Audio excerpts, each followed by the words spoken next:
Hello बच्चों, आज हम आगे का चैप्टर पढ़ेंगे। चैप्टर नंबर 2 आगे का पढ़ेंगे। ठीक है, जिसमें क्या है कि लवणों का पीएच, यानी कि हमारे पास जो सॉल्ट्स होते हैं, ठीक है, हमारे जो सॉल्ट होते हैं उनका जो पीएच होता है वो कैसा होता है। ठीक है, हमारे जो सॉल्ट का जो पीएच होता है वो कैसा होता है। तो सबसे पहले इसमें क्या है कि हमारा जो पहला पॉइंट है वो कह रहा है कि अगर प्रबल अम्ल हो और प्रबल क्षारक हो, ठीक है, अगर प्रबल अम्ल हो और प्रबल क्षारक हो तो जो लवण बनेगा, यानी कि जो सॉल्ट बनेगा वो कैसा बनेगा, वो उदासीन बनेगा। भाई सिंपल सी बात है कि अगर ये भी प्रबल है और अगर ये भी प्रबल है तो दोनों के प्रबल एक दूसरे को मार देंगे और हमारा जो लवण बनेगा वो कैसा बन जाएगा, वो उदासीन हो जाएगा, जिसका पीएच वैल्यू क्या होगा, 7 के आसपास होगा, जैसे कि NaCl है। ठीक है, जैसे कि हमारे पास क्या है, NaCl है। Colour colour colour colour colour, ठीक है।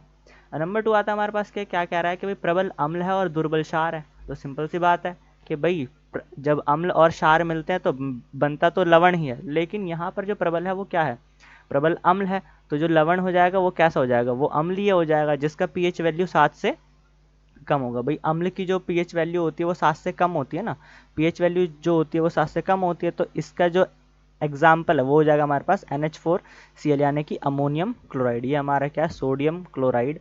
अब हमारे पास क्या है कि प्रबल क्षारक है, ठीक है, प्रबल क्षारक है और जो अम्ल है वो कैसा है, वो दुर्बल है। तो इसका मतलब क्या है कि भाई अगर ये प्रबल है तो जो गुण आएंगे वो इसके आएंगे, तो हमारे पास जो लवण बनेगा वो कैसा बन जाएगा, वो क्षारीय बन जाएगा। ठीक है, जिसका पीएच वैल्यू क्या होगा, वो 7 से ज़्यादा होगा। ठीक है, पीएच वैल्यू जो होगा 7 से ज़्यादा होगा। तो इसके लिए इसका जो एग्जाम्पल है वो क्या है, वो CH3COONA, यानी कि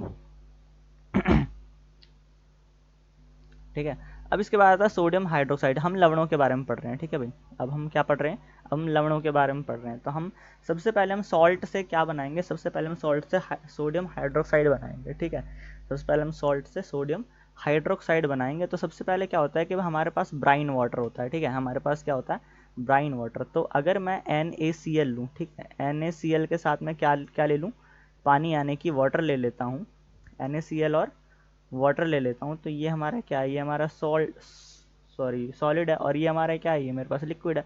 तो जब मैं इसमें विद्युत प्रवाहित करूंगा, ठीक है, जब मैं इसमें क्या डालूंगा भाई, बिजली डालूंगा, बिजली। ठीक है, जब मैं इसके अंदर बिजली डालूंगा तो ये क्या होगा कि ये टूट जाएगा, NaOH प्लस क्लोरीन और हाइड्रोजन में टूट जाएगा। ठीक है, क्लोरीन और हाइड्रोजन में टूट जाएगा। और ये वाली जो प्रक्रिया होगी वो किस में होगी, वो होगी इलेक्ट्रोलाइसिस के थ्रू। ठीक है, किसके थ्रू होगी, इलेक्ट्रोलाइसिस के थ्रू होगी। ठीक है, इलेक्ट्रोलाइसिस के अंदर क्या होता है भाई, अब इलेक्ट्रोलाइसिस में, अब इसमें होगा क्या, अब इसमें बड़ा बड़ा ही सिंपल सी चीज़ है कि जैसे ही हम यहाँ से ब्राइन वाटर को अंदर डाला, ठीक है, हमने क्या काम करा, यहाँ से ब्राइन वाटर को, एक मिनट में ज़रा, हाँ, हमने यहाँ से ब्राइन वाटर को क्या करा, अंदर डाला। तो अब यहाँ से ब्राइन वाटर है, ब्राइन वाटर यानी कि NaCl, और साथ में क्या है यहाँ पे H2O, यानी कि पानी है। तो यानी कि जब हम, बड़ा ही सिंपल है कि अगर हमारे पास H2O और NaCl होगा, ठीक है, NaCl होगा, तो हम इन दोनों को क्या बोलते हैं, हम इन दोनों को ब्राइन वाटर बोलते हैं। ठीक है, ब्राइन वाटर बोलते हैं, यानी कि नमक का घोल। ठीक है, नमक का घोल। अब यहाँ से हमने पानी डाला, अब इसके अंदर क्या है भाई, इसके अंदर हमारे पास NaCl, यानी कि पानी का घोल जो है वो इसके अंदर बन गया। अब इसके अंदर हम लोग क्या काम करेंगे, इसके अंदर हम डालेंगे एनोड और कैथोड। तो एनोड और कैथोड डालने से क्या हुआ, अच्छा बीच में यहाँ पे क्या है, यहाँ पे मेम्ब्रेन है। ठीक है, यहाँ पे मेम्ब्रेन मतलब पानी आर बार जा सकता है। ठीक है, तो अब जब जैसे हम इसको बिजली से कनेक्ट करेंगे तो कनेक्ट करने के बाद क्या होगा भाई, ये बनेगा, है ना, एक तो हमारा क्या बनेगा, ये बनेगा, यानी कि NaOH बनेगा, क्लोरीन बनेगी और हाइड्रोजन बनेगा। तो जब ये हाइड्रोजन और क्लोरीन बनेगा तो बड़ी सिंपल सी बात है कि भाई जो क्लोरीन होगा वो उस पर नेगेटिव चार्ज होगा और हाइड्रोजन जो होगा उस पर पॉजिटिव चार्ज होगा, है ना। तो जो हाइड्रोजन वाली जो गैस है वो इस पे आ जाएगी। ठीक है, जो हाइड्रोजन वाली गैस है वो इस पे आ जाएगी और जो क्लोरीन है वो किस पे जाएगा, वो इस पे जाएगा।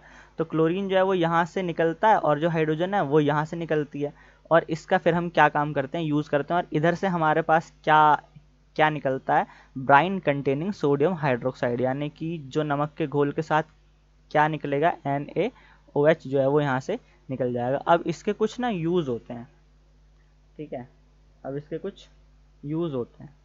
अच्छा, मैं यहाँ पे एक चीज़ लिख देता हूँ कि क्या क्या हुआ है यहाँ पर।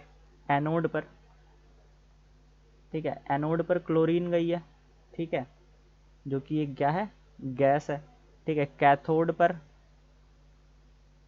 कैथोड पर हाइड्रोजन गई है, जो भी एक क्या है, जो कि एक गैस है। और कैथोड के पास यानी कि इस वाली जगह पर हमारे पास क्या है भाई,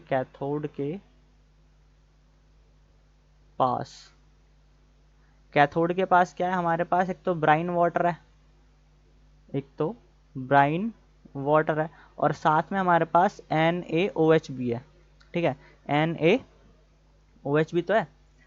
तो ये हमें मिल जाता है। अब इसके कुछ उपयोग होते हैं। अब कैसे कैसे होंगे उपयोग, यानी कि वहाँ से जो हमें हाइड्रोजन मिल रहा है वो हमारा ईंधन के रूप में इस्तेमाल हो जाता है, ठीक है। वहाँ से जो हमारे पास क्लोरीन आ रही है, क्लोरीन का इस्तेमाल हो जाता है जल की स्वच्छता में, यानी कि पानी को साफ करने के लिए, जो हमारे स्विमिंग पूल वगैरह होते हैं उसमें, पीवीसी पाइप को बनाने में, CFC यानी क्लोरोफ्लोरोकार्बन को बनाने में, ठीक है, चलो लिख लेना, फ्लोरो क्लोरो अरे क्या कर दिया मैंने, ये क्लोरो फ्लोरो कार्बन, ठीक है, क्लोरोफ्लोरोकार्बन के लिए। NaOH का जो इस्तेमाल होता है वो किस लिए होता है, वो धातुओं से ग्रीस को हटाने के लिए करते हैं, ठीक है, साबुन बनाने के लिए करते हैं, और कागज़ के निर्माण के लिए करते हैं, ठीक है। और HCl का इस्तेमाल होता है इस्पात की सफाई के लिए, यानी कपड़े वगैरह की सफाई के लिए, और औषधियाँ बनाने में करते हैं, ठीक है। अब इसके बाद आता है कि हमारे पास बस इतना ही है, ठीक है। ये हमारे पास क्या है, ये हमारे पास था NaOH यानी कि सोडियम हाइड्रोक्साइड के बारे में था। अब इसके बाद जो हम पढ़ेंगे कल, वो होगा हमारे पास विरंजक चूर्ण, ठीक है, विरंजक चूर्ण, ठीक है। इसके बारे में हम कल पढ़ेंगे, यानी कि टुमारो।